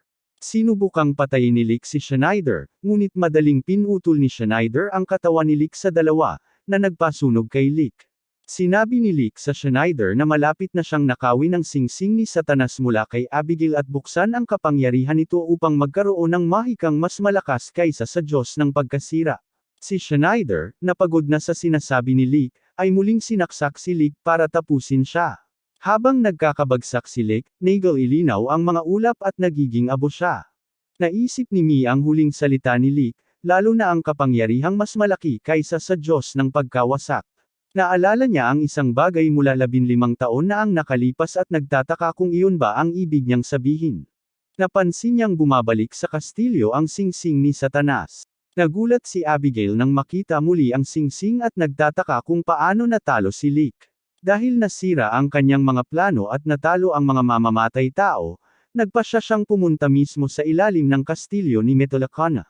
Hinahabol niya ang selyo ni Sheila, pero nakaharang si Mi sa kanyang daan. Sinusubukan niyang pigilan siya, pero ginagamit ni Abigail ang singsing para maging Omega Abigail. Ang singsing ni Satanas ay nagpapagana sa demonyong lalaki at demonyong pamalo, na bumubuo ng buong baluti na bumabalot kay Abigail, na ginagawa silang isang makapangyarihang nilalang. Sa bagong lakas na ito, tinalo ni Omega Abigail si Mi at malapit nang tapusin siya nang dumating si Schneider, binibigkas ang isang spell. Tumingon si Abigail para makita kung saan manggagaling ang atake. Ang spell ni Schneider ay nagpapatawag ng golem at napagtanto ni Abigail ang panganib. Binasag ng golem ang pader, na nagdala kay Abigail at Schneider sa harap-harapan. Lahat ay kinakabahan, nagtataka kung ano ang magiging laban na ito. Nilalay ni Schneider si Abigail, at hinihiling sa kanya na palayain si Mi. Sinusubukan ni Mi na babalaan si Schneider na hindi tinatablan ng magic attack si Abigail sa kasalukuyang anyo nito, ngunit napindot siya sa pader ni Omega Abigail, na winasak ang lahat ng kanyang baluti. Tinatapik ni Abigail si Schneider, sinasabing ang dating pinuno ng daigdig sa ilalim, ang emperador ng kadiliman, at ang prinsipe ng impyerno ay bumagsak sa isang pangalawang uring unggoy na kumakampi sa mga tao at sa puwersa ng kabutihan. Walang pakundangan na sinugod ni Schneider si Abigail gamit ang golem. Nagmamadaling lumapit si Gaara sa kanya, sinasabing huwag mawalan ng kontrol. Sinabi rin ni Mi ang parehong payo, na hinihimok siyang huwag sumugod ng walang pag-iisip. Gayunpaman, hinahamon ni Abigail si Schneider sa pagsasabing sa wakas ay makakaharap na niya ang kamatayan. Pinatahimik siya ni Schneider sa pamamagitan ng pagsuntok sa kanyang baligtad na mukha, na nagdulot ng pagbagsak ni Omega Abigail. Nagtatanong si Abigail kung paano nalaman ni Schneider na ang nakalantad na mukha ang kahinaan ng golem. Nagmamalaki si Schneider, sinasabing siya ay likas na henyo. Muling sumugod si Schneider kay Omega Abigail, puno ng determinasyon. Nanatiling kalmado si Abigail at naghandang umatake. Bumukas ang chest plate at shoulder guards ni Omega Abigail, na nagpapakita ng mga kristal na orb. Sinasabi ni Abigail na mas makapangyarihan siya kaysa kay Schneider at hindi matatalo. Nagpaputok siya ng malakas mula sa mga orb, ganap na winawasak ang golem ni Schneider at ang lugar sa paligid nila. Nakaligtas si Schneider sa pagtalon palayo habang nagaganap ang pag-atake. Natahimik ang lahat sa mapanirang kapangyarihan ni Abigail. Nag-aalala si Mi dahil hindi ito mahika at naramdaman niya ito noon. Napagtanto ni Schneider na ito ang mahika ng sinaunang mundo, na nagiging dahilan ng kanyang pagiging mausisa. Binalaan siya ni Gaara tungkol kay Omega Abigail na nasa likuran niya, handang umatake. Sinabi ni Abigail kay Schneider na ang nakita niya ay maliit na bahagi lamang ng dakilang kapangyarihan ng kasamaan na minsan ay sum-iris sa buong sangkatauhan. Nagpasya si Schneider na kung napakataas ng lakas ng pagwasak ng mga kayamanang demonyo, gusto niyang makuha ang isa sa mga ito. Nagulat ang lahat nang marinig na ang mga kayamanang demonyo ay talagang nilikha ng mga alchemist at sorcerer ng sinaunang mundo gamit ang parehong prosesong ginamit upang likhain ang Diyos ng pagkawasak. Sinabi ni Abigail kay Schneider na ipinagmamalaki niya na naayos nito ang mga bagay-bagay at nasa apat na banal na hari. Si Schneider ay isang palaisipan sa kanya dahil hindi niya ito lubos na naiintindihan. Sa tingin ni Abigail, masyadong matalino at makapangyarihan si Schneider. Pagkatapos ay tinanong niya si Schneider kung yuyuko at susunod siya kapalit ng kapangyarihan, ngunit sinabi ni Schneider na hindi. Nagpasya si Abigail na durugon si Schneider sa ilalim ng mga paa ni Omega Abigail. Nagsasaya siya, sa pag-aakalang natalo niya si Schneider at maaari na niyang angkinan ang huling selyo upang wasakin ang mundo. Nagkakagulo ang mga tao sa paligid, pakiramdam nila nawalan sila ng bayani. Nakakagulat, buhay pa si Schneider, itinutulak si Omega Abigail gamit lang ang kanyang lakas. Nagulat ang lahat. Tinawag ni Schneider na nagkakamali si Abigail at sinabing ipapakita niya rito kung ano ang tunay na itsura ng kasamaan. Inihagis niya si Omega Abigail sa mga pader ng kastilyo, sinasabing ipapakita niya ang ilan sa kapangyarihang kanyang iniipon, at lumipad patungong kalangitan. Nagmamadaling sinagip ni Gaara si Yoko mula sa mga bumagsak na bato na dulot ng mga aksyon ni Schneider. Sinabi niya sa kanya na hindi maganda iyon dahil kapag seryoso si Schneider, hindi siya tumitigil at naniniwala si Yoko na totoo iyon. Iminumungkahi ni Nada na lumikas mula sa kastilyo. Tumatawa si Abigail kay Schneider, pinagtatawanan siya dahil sa pag-iisip niyang magagamit niya ang mahika laban sa kanya. Tinutukso niya si Schneider, sinasabing isa lang siyang salamangkero at ang mahika lang ang kanyang panlaban. Hindi sumasang-ayon si Schneider, sinasabing iba ang kanyang mahika at hindi pa siya natatalo sa anumang labanan o duelo sa nakalipas na 400 taon. Hindi rin siya balak matalo sa susunod na 400 taon. Sinabi ni Abigail kay Schneider na aalisin niya ang kanyang kay-abangang espiritu sa pakikipaglaban, at sa sandaling matapos niya ang kanyang spell ay sa sandaling siya ay mamamatay. Ni nag-aalala dahil alam niyang hindi gagana ang mahika kay Omega Abigail. Sinigawan niya si Schneider, sinasabing huwag gumamit ng mahika laban kay Abigail, pero hindi siya nakikinig. Tinapos ni Schneider ang pagbigkas ng kanyang salamangka, na lumilikha ng madilim na kulungan sa paligid ni Omega Abigail. Nagsimulang matakot si Gaara, at maging si Abigail dahil ang mahikang ginamit ni Schneider ay isang ipinagbabawal na sinaunang spell. Napansin ito ni Gio at sinabihan ang lahat na bumaba. Pagkatapos ay nagpalabas muli si Schneider ng isa pang salamangka sa ibabaw ng harang at tumawa pa nga habang ginagawa ito. Ang spell ay lumilikha ng mga slime organism na nagtatali kay Omega Abigail, at ang mga parang ahas na nilalang ay nagsisimulang sumalakay sa kanya. Ipinaliwanag ni Schneider na gutom na mga espiritu ng demonyo na kanyang tinawag mula sa impyerno, laging gutom, at nilalamon ang lahat ng nasa paligid nila. Si Gio, na nanunood, ay nagsasabing ito ang pinakamagandang paraan para sirain ang isang kayamanan ng demonyo gamit ang mga demonyo. Buong kumpiyansa na sinabi ni Schneider na hindi makakalabas ng buhay si Abigail mula sa orb at mahabang panahon siyang tumawa ng walang kontrol. Naniniwala si Schneider na tapos na kapag tumigas na ang mga organismo. Gayunpaman, walang galos na nakalusot si Omega Abigail sa hadlang. Sinira niya ang orb at nagpadala ng malalakas na talam ng hangin na pumutol sa binti ni Schneider at tumaga ng ilang pulgada mula sa kanyang puso. Lahat ay nagulat nang malupit na nasaktan si Schneider at bumagsak sa lupa. Si Omega Abigail ay naglabas ng malakas na sigaw, at si Regular Abigail ay tumulo ang luha dahil palaging minamaliit siya ni Schneider. Biglang nabuo ang mga ulap ng bagyo at natakot si Gio at ang mga pari sa kapangyarihan ni Abigail matapos makita siyang talunin ang mga demonyong espiritu. Sinabi ni Gio na imposible nang sirain ang gintong kayamanan ngayong nagsama na sila. Biglang bumagsak sa lupa si Sheila, naghihirap sa sakit. Isang ulan ng kidlat mula sa langit ang bumubuhos sa kastilyo. Binuksan ni Anthrasax, ang Diyos ng pagkawasak, ang kanyang mga mata at sumigaw. Nakawala na ito mula sa ikatlong tatak nito at ngayon ay gumagalaw na. Napagtanto ni Gio na nagsisimula ng masira ang ika-4 na tatak ngunit nagtataka kung bakit. Sinusubukan ni Schneider na hindi mahulog ang kanyang braso habang tinatanong siya ni Abigail, kung paano siya nakagawa ng ugnayan sa mundo ng mga demonyo at nakakuha ng ganoong kalaking kapangyarihang mahika. Tinawanan lang ni Schneider at sinabing lihim yun. Pagkatapos ay nililibak niya si Abigail, hinihiling sa kanya na aminin na natakot siya sa mga demonyong espiritu hanggang sa mapaihi siya sa kanyang pantalon. Ikinagalit ito ni Abigail at sinipa niya si Schneider sa pader ng kastilyo, sinasabing huwag kailanman maliitin ang kanyang kakayahan. Ni ay sumisigaw sa takot at sumisigaw kay Schneider na umalis na doon.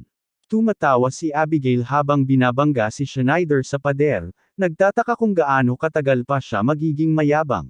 Huminto siya at bumagsak si Schneider sa isang pas-alien ng dugo. Si Lar, na nanunood, ay nakaramdam ng kapangyarihan ng Diyos ng pagkawasak na dumadaloy papunta kay Abigail at Schneider, na nagpapahintulot sa kanya na pagdudahan ang kanilang pag-iral. Si Sheila, na nasasaktan, ay sinubukang tumawag kay Schneider. Abigail, tiwalang tapos na siya kay Schneider, ay tumatawa habang lahat ay takot na nakatingin kay Schneider na nakahandusay at walang buhay sa sahig. Tumawa ulit si Abigail, sinasabing sa wakas ay lilikha na siya ng impyerno sa mundo. Sinimulan niyang akyatan ang tore kung saan naroon si Prinsesa Sheila upang tanggalin ang huling tatak mula sa kanyang katawan. Nagulat ang lahat nang malaman na ang huling selyo ay nasa loob ni Prinsesa Sheila. Si Geo, na nagulat, ay nagtanong kay Abigail kung paano niya nalaman na ang huling tatak ay nasa prinsesa. Sabi ni Abigail, alam niya dahil natatakot siya sa kapangyarihan nila. Itinago ni Geo ang selyo sa isang lugar sa kaharian, kung saan ito ang pinakamahirap hanapin at pinakamadaling protektahan. Kaya naman, gumamit si Geo ng mahika upang ilipat ang selyo sa tiyan ng prinsesa. Natatakot ang mga lalaki habang papalapit si Abigail sa tuktok ng tore. Si Sheila, na nananatiling nasasaktan, ay nagawang sambitin ang pangalan ni Schneider, nagmamakaawa sa kanya na gumising at protektahan ang mundo. Sa himalang paraan, gumagana ito, at tinamaan ng kidlat si Schneider, na nagpagising sa kanya. Nagsisimulang magtipon sa paligid ni Schneider ang kapangyarihan ng kadiliman. Sinimulan niyang sermonan si Abigail, sinasabing wala siyang karapatang tawaging laruan ang mundo. Hindi ito ginawa para sa paggamit ng isang tao lamang, inilagay ito doon para gamitin ng lahat ayon sa kanilang gusto. Sa kabila ng kanyang bahagyang natanggal na braso, itinaas ito ni Schneider at sinimulang bigkasin ang isang spell. Natatakot si Geo at ang mga pari sa spell, dahil alam nilang ito ang pinakamakapangyarihan sa lahat ng panahon.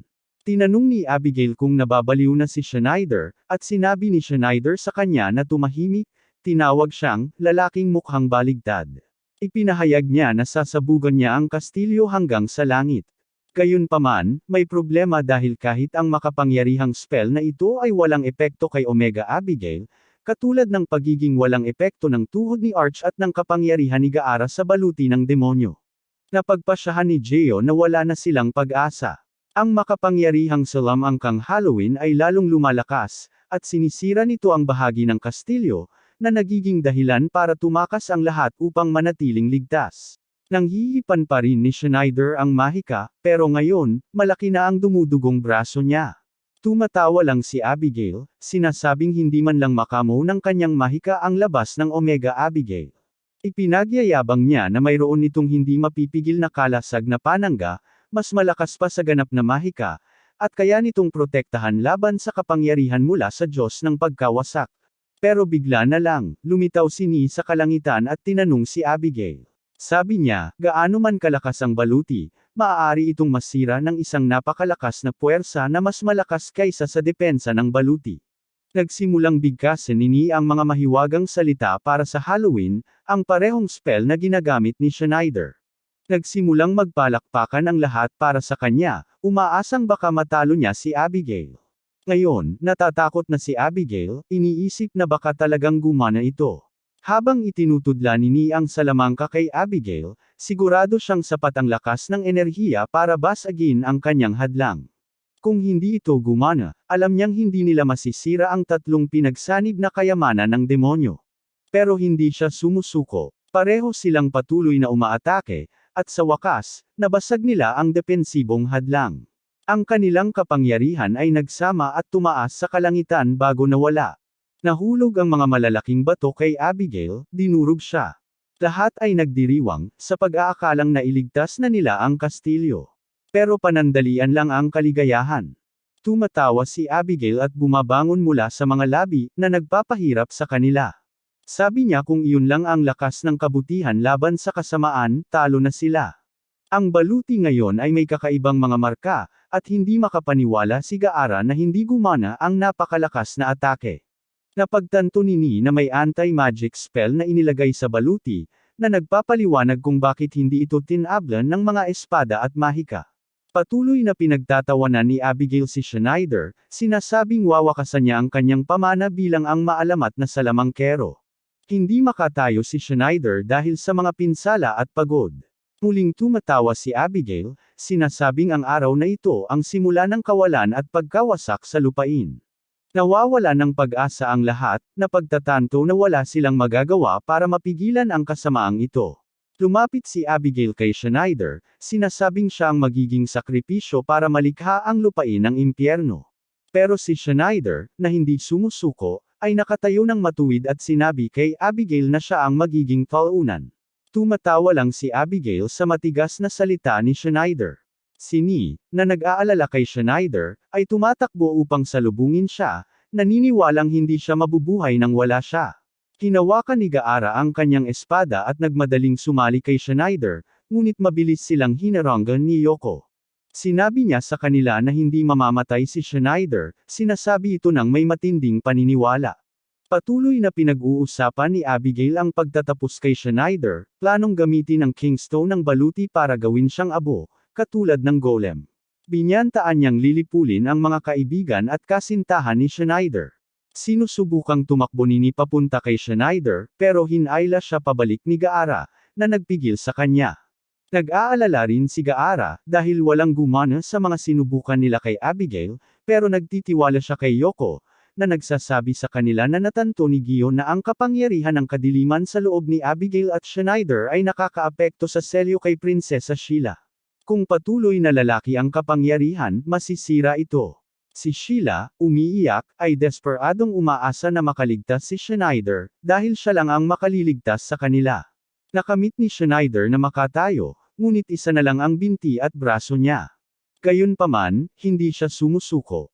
Sa pagbabalik ng kanyang lakas, ipinahayag niya na hindi siya susuko, at sa pagkakataong ito, siya ang mananalo. Naghanda sina Abigail at Schneider para sa kanilang huling pag-atake.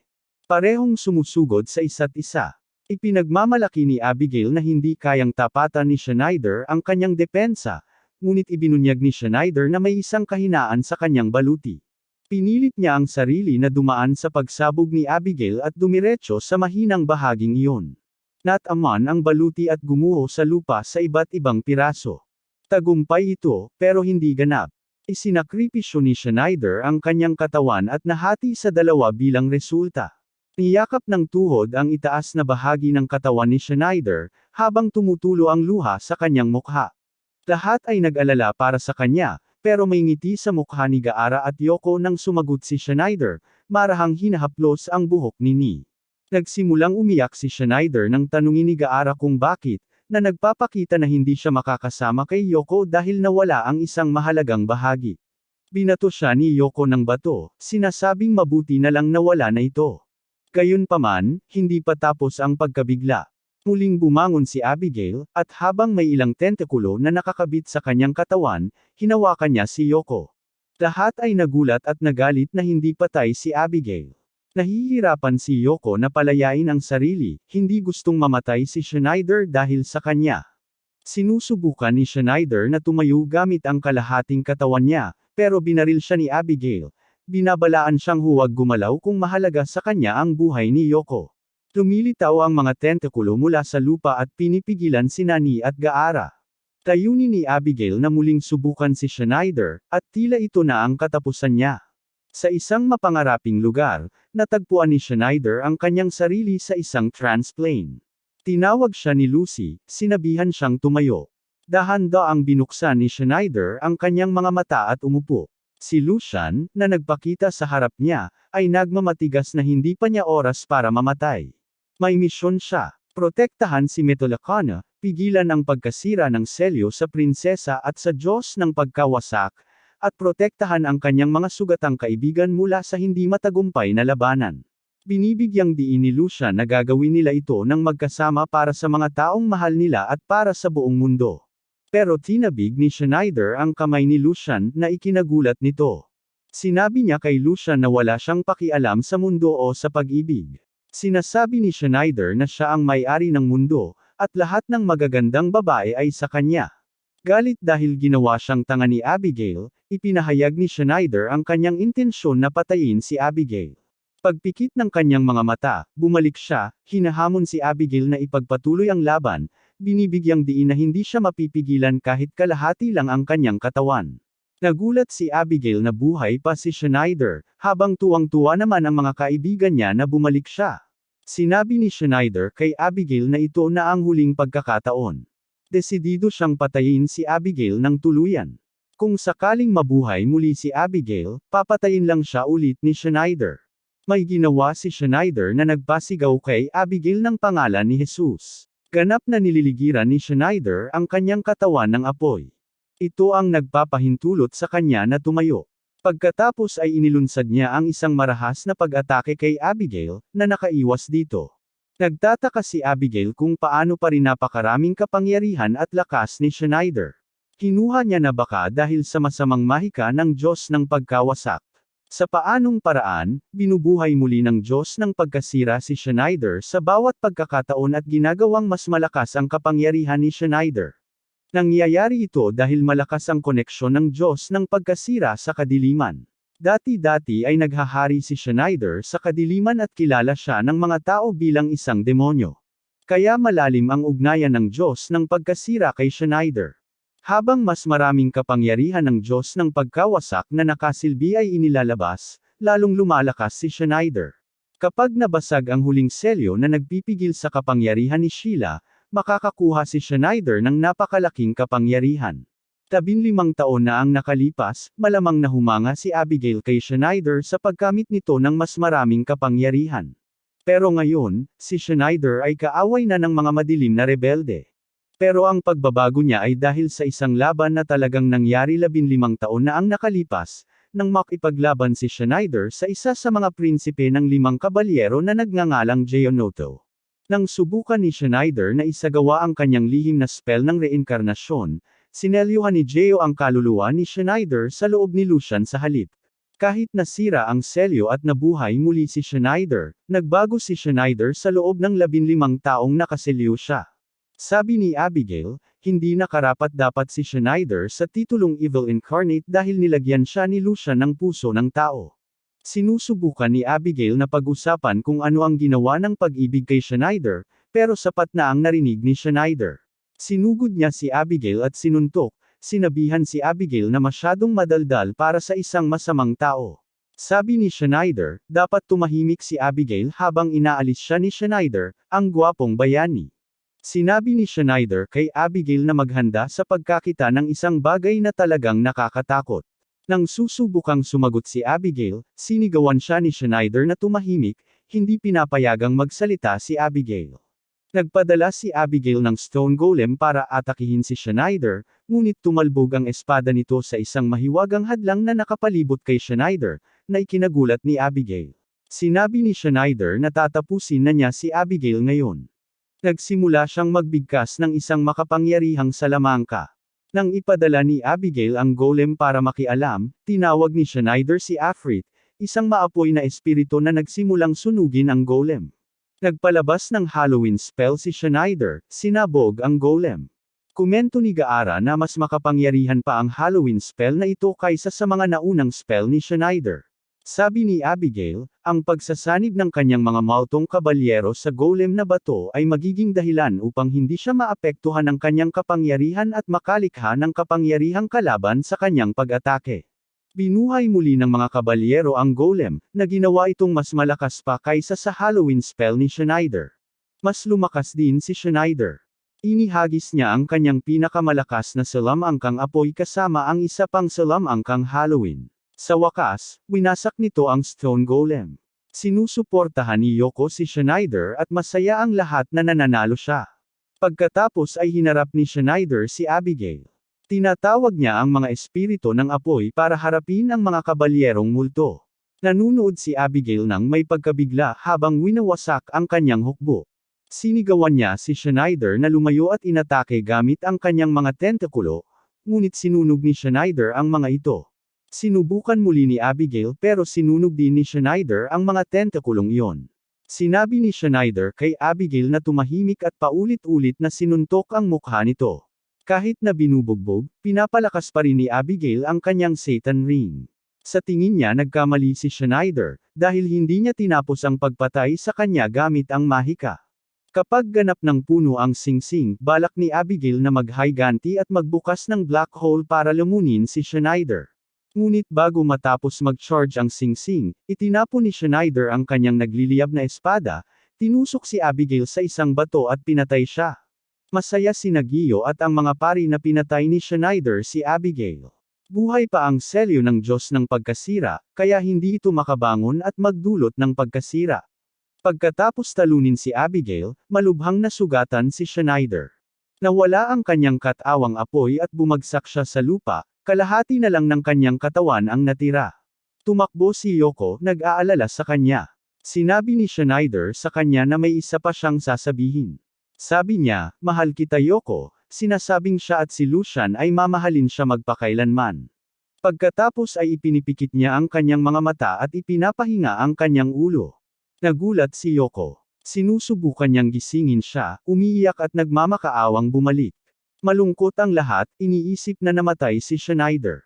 Pero nagbibiro lang si Schneider. Sumasandig siya kay Yoko nang nakangiti.